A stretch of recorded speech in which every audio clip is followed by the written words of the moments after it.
Hi! Hello అండి. అందరికీ నమస్కారం. అందరూ బాగున్నారా? అందరూ బాగుండాలని మనస్ఫూర్తిగా నేను కోరుకుంటున్నాను. జీవిత సత్యాల నుంచి మరికొన్ని విషయాలు మనం ఈరోజు తెలుసుకుందాము.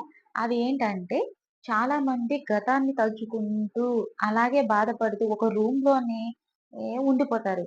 అలా కాకుండా మన గతం ఏంటనేది గతం.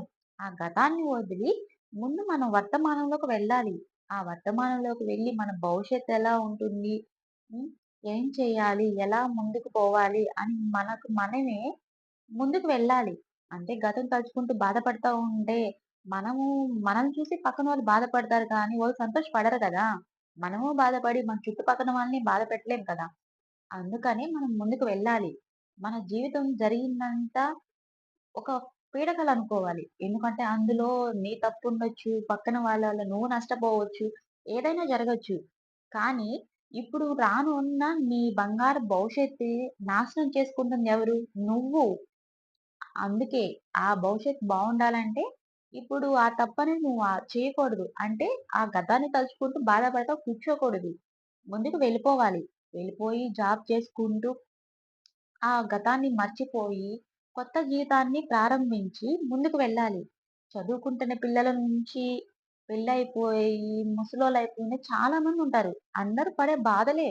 ఏ వయసుకి తగ్గ బాధలు ఆ వయసుకొస్తానే ఉంటాయి. బాధలనేవి, కష్టాలనేవి రాకుండా ఉండే వాళ్ళంటూ ఎవరు ఉండరు.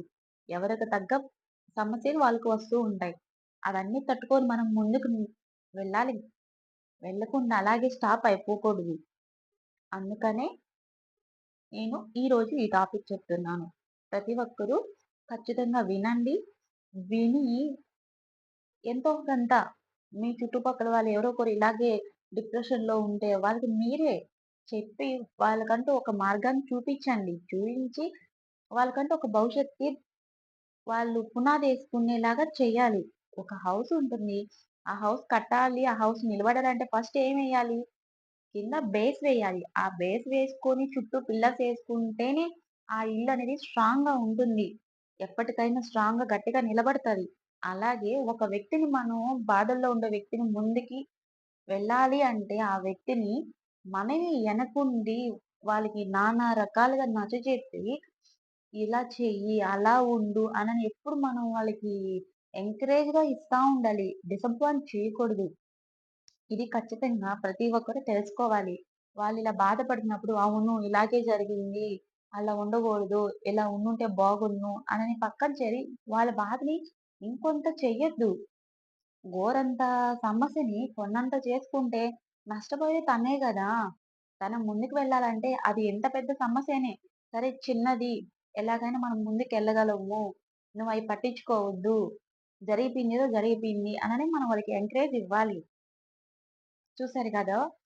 ఇప్పుడు నేను చెప్పినవి ప్రతీవి ప్రతి ఒక్కరి జీవితాల్లో జరుగుతా ఉంటాయి. కొంతమంది అలాగే ఆగిపోతారు. కానీ మీరు వాళ్ళకంటూ ఒక భరోసా ఇచ్చి వాళ్ళని ముందుకు నడిపించండి అని మనస్ఫూర్తిగా నేను కోరుకుంటున్నాను. అలా జరగాలని.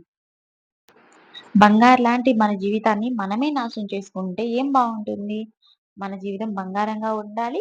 అలాగే మనం బ్రతకాలి. మన ద్వారా 10 మంది బ్రతకాలి. ఆ విధంగా మనం ముందుకు వెళ్ళాలి. అలా వెళ్తేనే ఇప్పుడున్న సిట్యుయేషన్‌లో మనం అన్నీ తట్టుకోగలం. ఇలాంటి వీడియోస్ మీ అందరికి మరెన్నో చేరాలంటే మొట్టమొదటిసారిగా చూస్తున్న వారు మన ఛానెల్‌ని సబ్స్క్రైబ్ చేయండి. అలాగే లైక్ చేయండి, షేర్ చేయండి.